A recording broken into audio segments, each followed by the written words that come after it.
m'appelle Jean-Pierre Beuglin, je suis né à Ville-sur-Ozon, dans la maison où mon arrière-grand-mère Joséphine est née en 1859. La forêt pour moi c'était un terrain de jeu. Ma grand-mère nous menait aux truffes, mais j'avais 5 ans, c'était extraordinaire ça.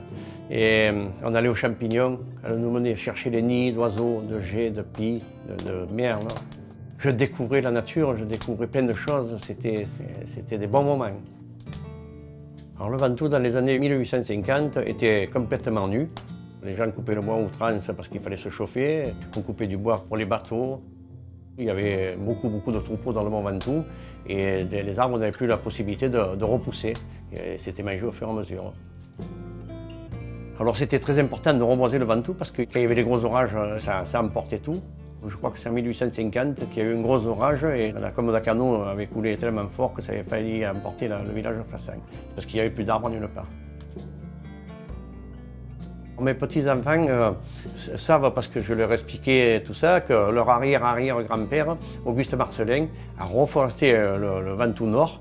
Et c'est une joie de leur expliquer des choses comme ça, parce que pour moi c'est un trésor et je pense que pour eux aussi. Je sous-signais Marcelin Auguste, garde des eaux et forêts à la résidence de Saint-Léger. Me suis transporté au domicile de Monsieur Bernard, maire de la commune de Saint-Léger.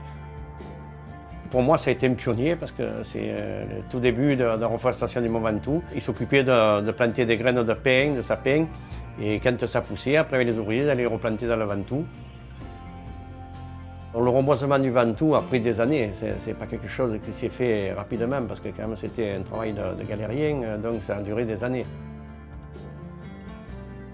Aujourd'hui, on coupe du bois raisonnablement, c'est modéré, c'est raisonné, on respecte notre montagne.